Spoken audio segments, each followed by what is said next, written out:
Hey, folks, that's right. It's your man, Adolphus A.D. Moore, back. I wish I was coming back with a little bit different tune, a little bit different statement. However, hey, reality is realities. I've always stated that, you can judge, anybody can win. You can tell a lot. It's hard to say. You can tell a lot more about a character of a team in adversities when they're losing as opposed to when they win it. A lot of folks say they hate losing more than they enjoy winning. Well, we're going to find out because the Texans are now 0-3 in this young season, and this season is getting old real quick and they need to hurry up and get this wagon turned around. If not, I'm going to see, because I'm already starting to see some chinks in the armor. Like I say, everybody enjoy being on top, but when you're at the bottom, nobody loves you when you're down and out. What the saying, when I had a whole lot pocket full of money, everybody wanted me to be around. Well, guess what?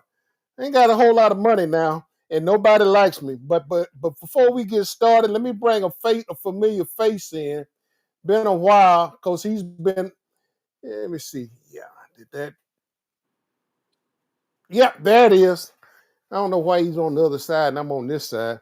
But that guy with the pretty, y'all recognize him. He's normally been Elwin on the road, but he's been sort of sequestered up on catching the Cowboys. Elwin, what's going on, man? How are you?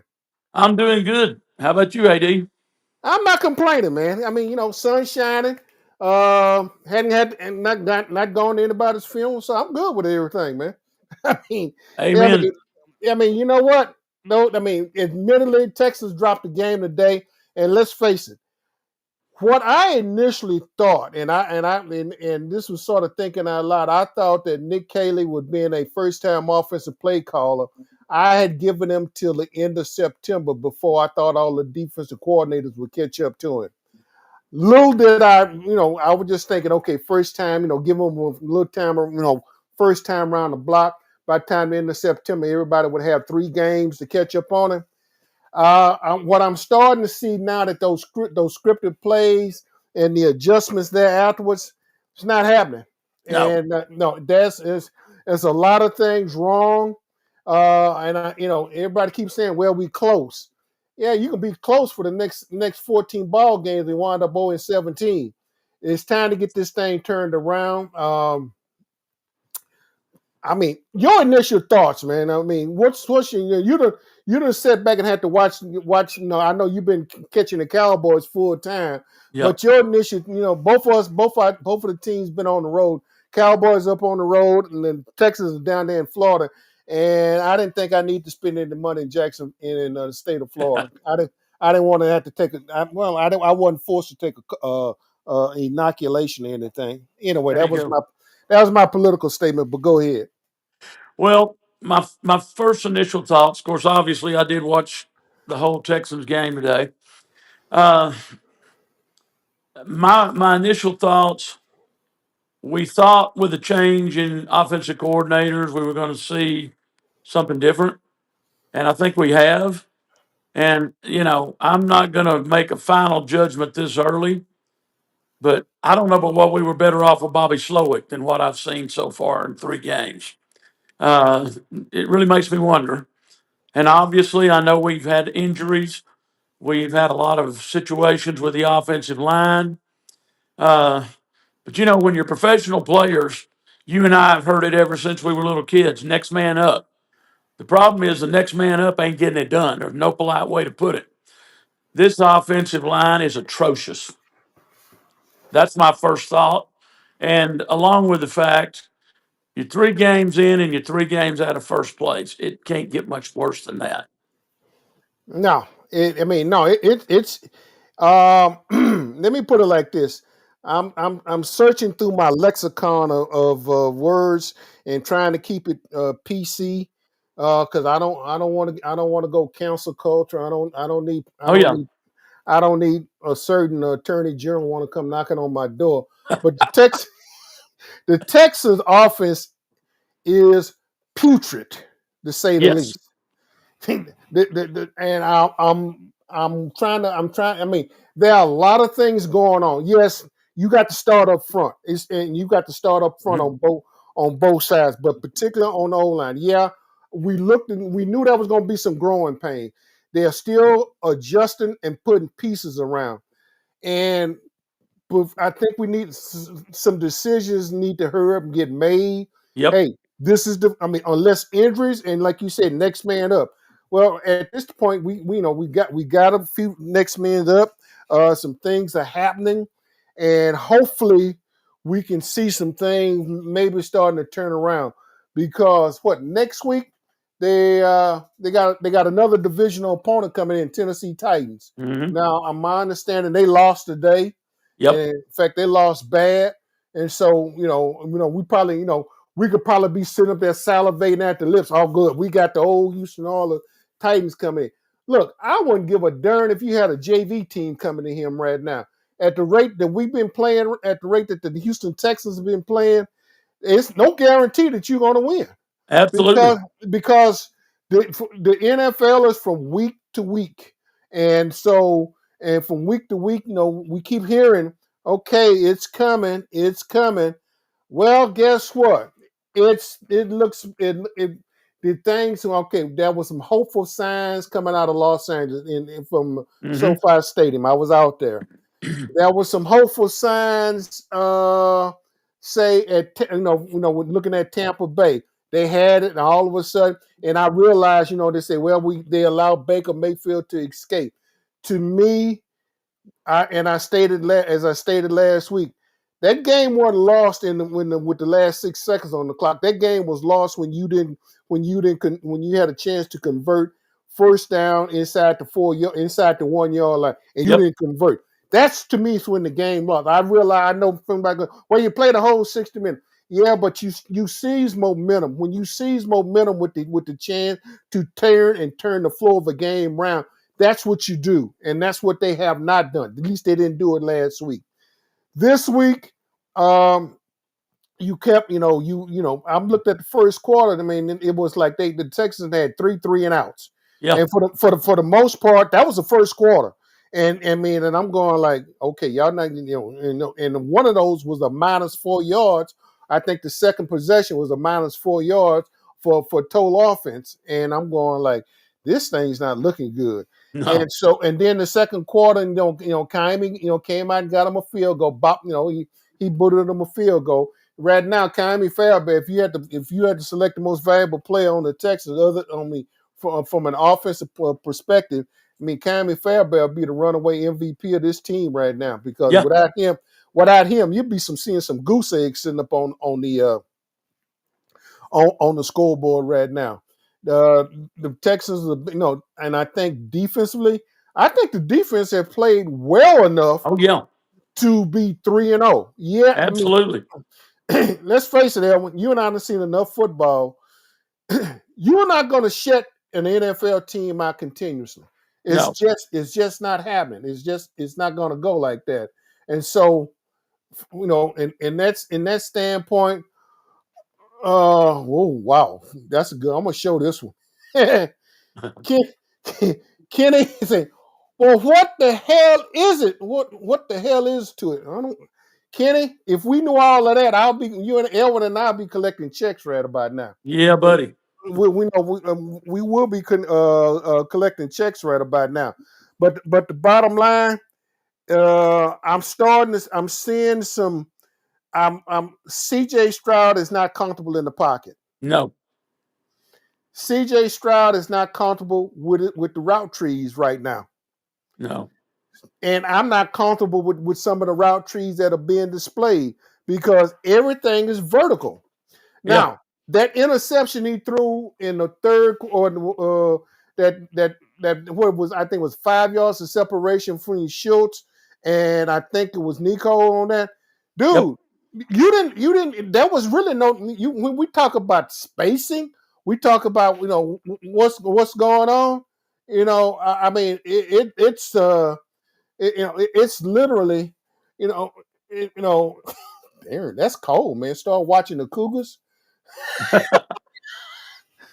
Come on, Kenny. Come on, Kenny. Let's, ease up a little bit, man. I mean, it. it's going to get better. If not, man, hey, look, let me put it like that. For you Coug fans, I'm gonna digress real quick, Evan. I'm coming back to my point. That's For all you, right. for you Coug fans out there, guess what? Y'all hadn't lost the game. Why isn't TDEC Stadium not filled?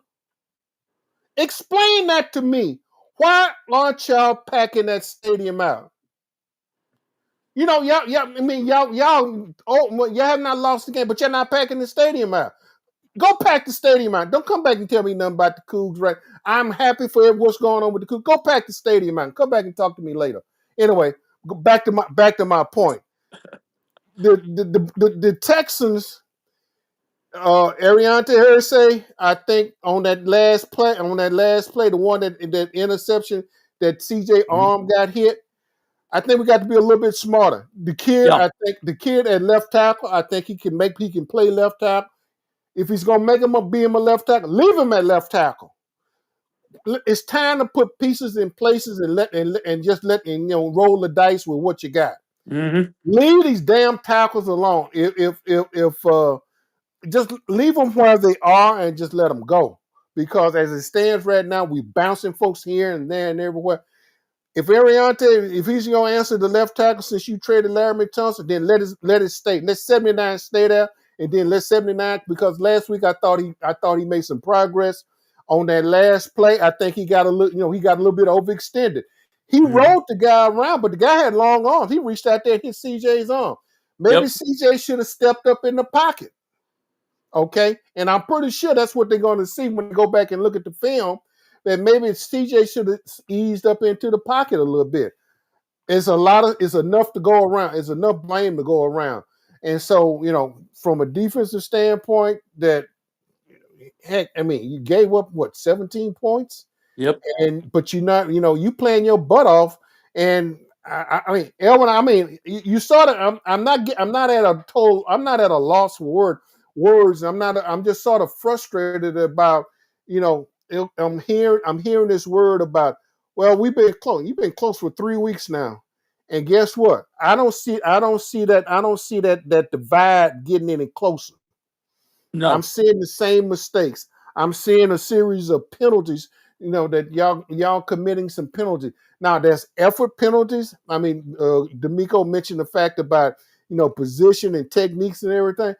You know what? Techniques, all that's fine and dandy. But you know what? If you're committing a penalty and it's all about effort, yeah, I mean, let's face it. Everybody gonna get a paycheck Monday morning. Everybody got a direct deposit come Monday morning. Okay, I mean, the team. I mean, Jacksonville they gonna get a paycheck too. So it's time to start seeing. Hey guys, what's going on? Comments. You got the floor. Well, again, I was like you. I did watch D'Amico and CJ's press conferences after the game, and I thought the same thing you did. 3 weeks in a row, close, close, close. Well, you and I both know that old saying: close don't mean crap unless you're playing horseshoes or throwing hand grenades. And we ain't doing neither one on the NFL Hand, field. hand grenades. Okay. And and the bottom line to me is I love D'Amico to death.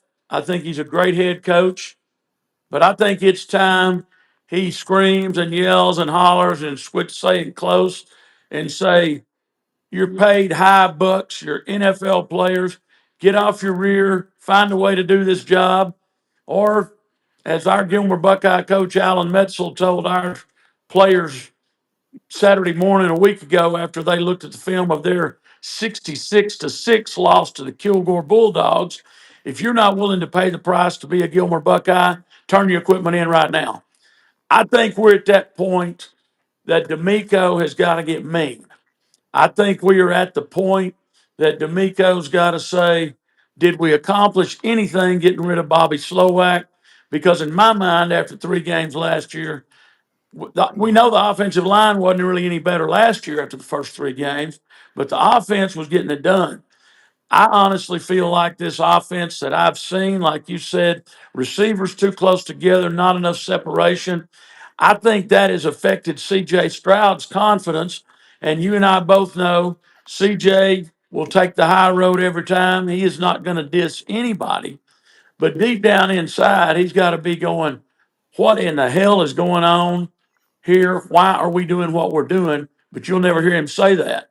But I think it's time somebody stepped up and just put the hammer down and said, let's fix this thing right now before the whole season is lost. And I have always been a positive person, AD, but I'm also a realist.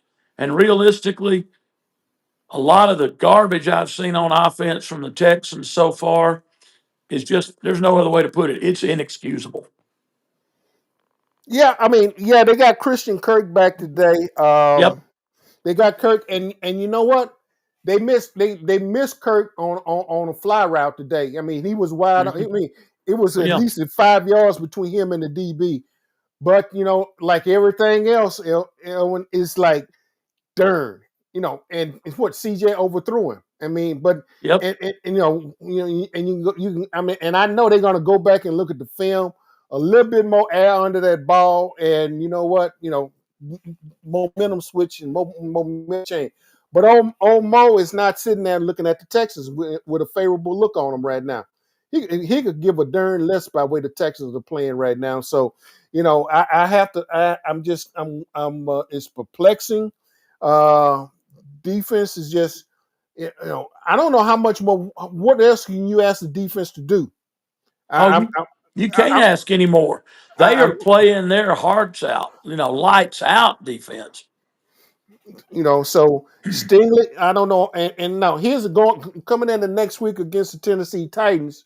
I'm not sure would Stingley be available next week, because right now, and as it stands right now, and I'm just saying this, and I'll be the first to come back and say something different. But from what I'm hearing, and from what the initial report, that's an abdomen issue. Yeah, Unless they can just sort of bind him up real good. But we know that position is start, stop, quick moves, and everything else. Playing that corner, and plus, if I'm Tennessee and he's out there, I'm gonna call a couple of sweeps real quick to that side, because I'm gonna test him real quick, and absolutely.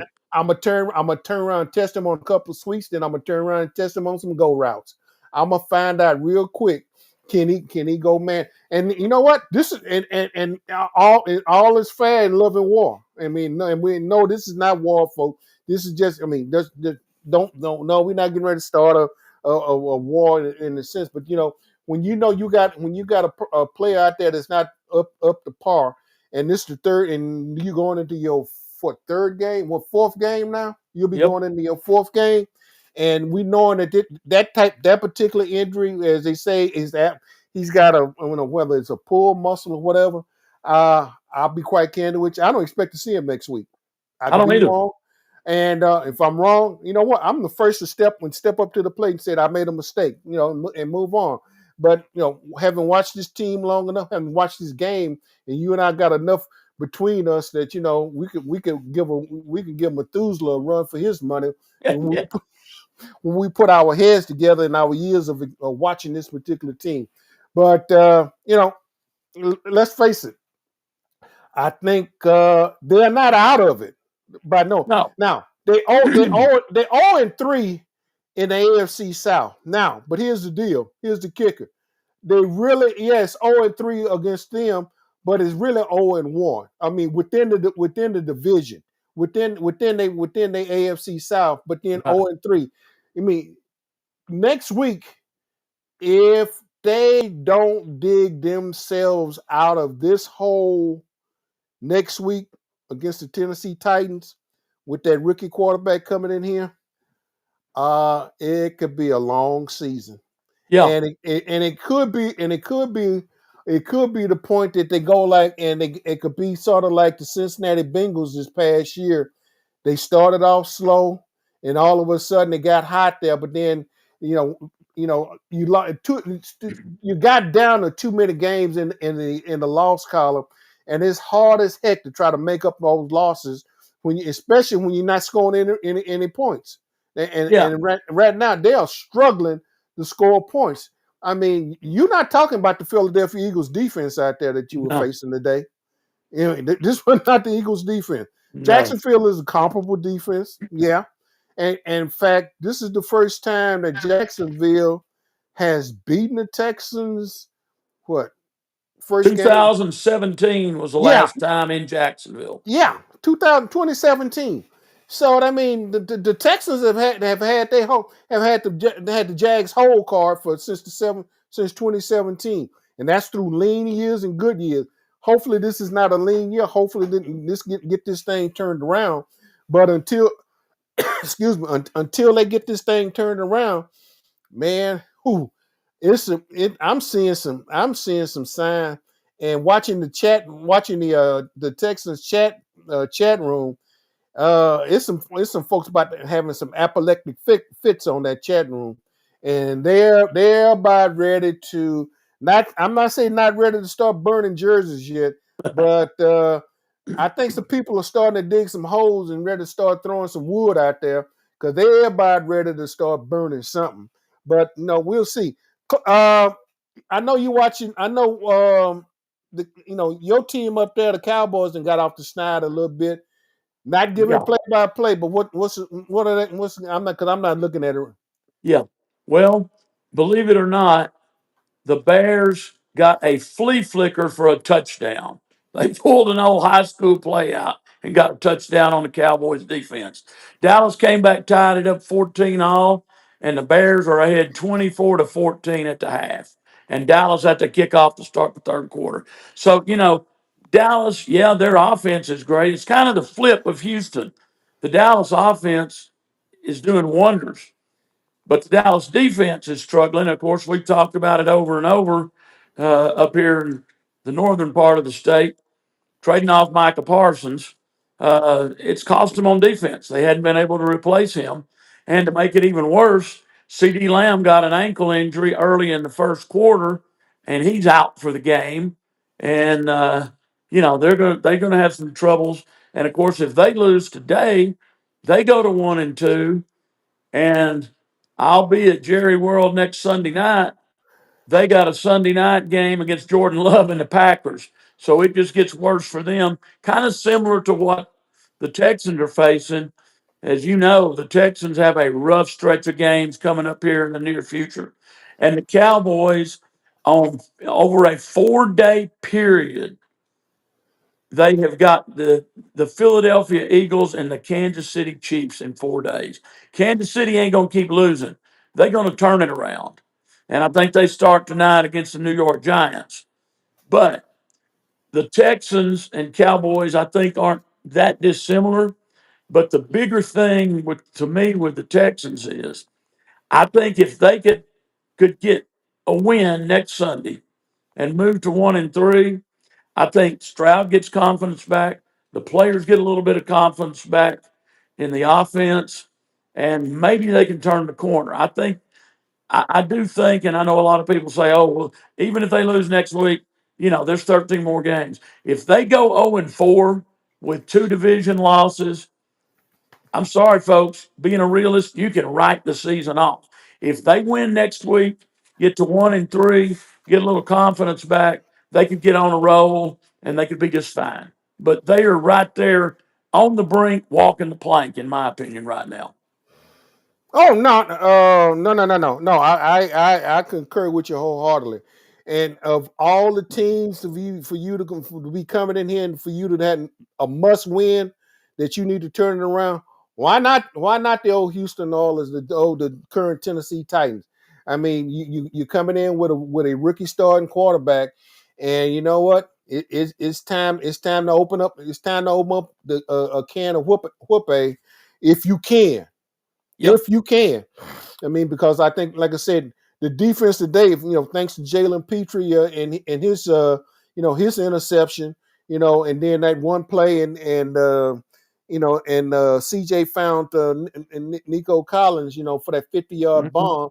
And I know a lot of folks are going to say, well, if Nico hadn't turned around and fumbled the ball, that's part of football. And It is. yeah, Nico was continuing trying to make a play. And and the ball and the defense turned around and they made a play. Yep. The guy, by him turning and spinning, they reached up there and grabbed the ball and knocked the ball out. Yeah, is ball security important? Yes, it is. But you know what? Effort and and like I said, I'm not Alabama for Nico Collins because, like I said, he gonna cash a nice check tomorrow. But the, but the thing about it, you know what? I'd rather see him turning and struggling, trying to get ahead. He had the first down. He could have went Oh down, but you know what? His yeah. whole thing was trying to get to. He was trying to make a play. So you know what? I want to see effort, and I'm Yes. glad to see more effort like that. I need to see more consistency. I want to see some effort with Nick Chubb, and I know this offensive line. I think if they can get out and start running, I think they need. To me, I think they need to go ahead and if you need to start throwing on first down, then throw the damn ball on first Yeah. down. Agreed. Okay, I'm going like okay, I'm a run. I mean, because you're starting to get into a pattern. Okay, I'm running first down. I'm running second down. Well, guess what? If you were third and six, third and seven. Oh, guess what? Guess what they think you getting ready to do? Yeah, Oh, buddy. the safest play is a screen pass, and I'll be quite candid with you. I don't think the Texans have ran a screen this so far this season. I don't remember seeing one. And in fact, the Texans are not a good screen running team to No. be. So you're not going that's that in that repertoire. If I'm scouting the Houston Texans, I'm not worried about a screen pass. I mean, you might see that hitch pass that goes to Nico that they did against the Cowboys up there that got called back Yeah. last year. But as far as being a good screening team, I don't really know if that's in their repertoire. I'm pretty sure they can run a screen, but I don't know if that's something that's not in their repertoire. What's out there now? I think those vertical routes that the Texans receivers are running. They need to work. I think they need to just get their spacings taken care of. I would like to start seeing some crossing routes in there to start, taking advantage of the receivers and then starting to run some people off, particularly if they playing man. I would like to start seeing that. Oh yeah. And that was a question I had asked Nick Haley, this a couple of days ago, you know, because they got off last week against Nico first, play. Then they got a disruption, and they never got back to a rhyme and reason. There was no No. flow to their offense. So this is what we're gonna have to see. Elwin, I appreciate it, man. You Final bet, brother. comments, man, and I'll let you get back. I'll let you get back to your boys there. Final comments from you, and then we'll get ready to shut it down here. Well, I guess final comments. I have not given up on the Texans this season. I know the talent is there, but I really think that they've got to get more consistent in the red zone. Of course, they hadn't made a lot of trips into the red zone, as you know. They got to Duh. find a way to get there. I think Nick Caley has got to open this offensive play calling up more. I really think they've become too predictable. I think in watching the film, everybody has a pretty good eye, just like what you said, idea of what they're going to do. They're going to run first and second down. Okay, we'll load the box up. You're not going to get a lot of running yardage on that. But you make one of those big passes early, then you loosen it up. They can't put 8 or 9 in the box, and then you can open your offense up. And I do believe that if the team can turn the corner and get past we're close and get a win next week, and I'm going to stretch it a little bit more, not just a win, but a convincing win against Tennessee. I think they get the confidence back, and I think they can start the train wheels turning and get this thing turned around and still have a great year. Well, I tell you what, I know you got to play the game that's on schedule next, but if they can get that one under their belt, then they got to go up to M&T Bank Stadium up there to take on the Baltimore Ravens. Yeah, And let's face it, eh, the Ravens are not. I mean, the Ravens are the Ravens, but the Ravens are. I'm not sitting up here going like, "Ooh, we got to go no, face the Ravens." I mean, I still think the Eagles are the Philadelphia Eagles right now still a class of the NFL, and, absolutely. and until somebody knock them off. And let me just get into a quick commentary. Quit griping and groaning about that tush push. I Stop hate it. the tush push. I'll gripe about it all day, every Yeah, day, but you know because what? they're getting away with false starts and lining up off They're not. sides. What? Line up right. They are lining up right. They just not. Nobody's stopping them. No, Stop them. there's false starts and over the Edwin, line of scrimmage. no, I will give you credit. I did think that Lane, the one side of that on that tush push, the offensive tackle came out before the ball. I mean, and they never got caught. I will give you that. But on the other hand, stop the damn play. I'm quick gripe. Well, I agree. You need to Stop be it. able to stop it. You got to Did go. Did you Go. see the end of the Eagles game today? By the way, No, I didn't. they were ahead by 1 point and or 2 points rather, and they should have gotten beat. I think it was a 38 or 39 yard field goal. Right. It was blocked and returned for a pick Right. six, 33 to I know. 26. I saw the replay of that. I did see the replay, but I saw the replay. You're right. What was it? 90? I think what number 90 for Philly. Yeah, and Yeah. 90 yards on that, 95 on the return for one Yeah. ball. Yeah. Yeah. The big guy picked him up. I made me proud of the big guy. I didn't know it. Yeah, I didn't know.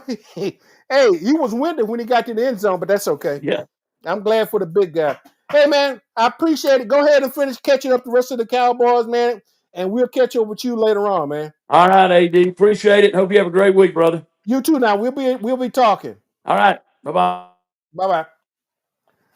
All right, folks. That's right. Next week, Texans come in. The old Houston Oilers, Tennessee Titans come into town. Can the Texans squeak out a victory? You know what? Right now, they need a victory. They need any kind of victory. I would not like to see a field goal in the last second. I'm like Elwin. I need to see a good butt kicking just for their confidence. Because right now they need a good butt kick. But as we get ready to, as always, folks, I appreciate you listening. CA37 and all the rest that commented on, CA. What did you think of Lamb on the run play? Elwin saw it. I didn't see it, so I would, I couldn't tell you. I know he got hurt on the play, but anyway, why? I'll let you Cowboy fans cry in that. I couldn't tell you about it, but anyway. I'm going to shut it down and get ready to go grab me a little small bite and go finish watching the rest of the Cowboy game. Appreciate everybody watching. Thank you for your comments. Look for me next week as I'll be coming. This show will be coming live from NRG Stadium next week. I got to put this one up. See, fake all is coming. All right, CA37, I appreciate it. Anyway, folks, appreciate it. Thank you for all the time and your efforts and your patience. Ciao, we gone. And look for me next week from NRG after the Tennessee Titans and the Houston Texans next week. Folks, we are done and I'm out.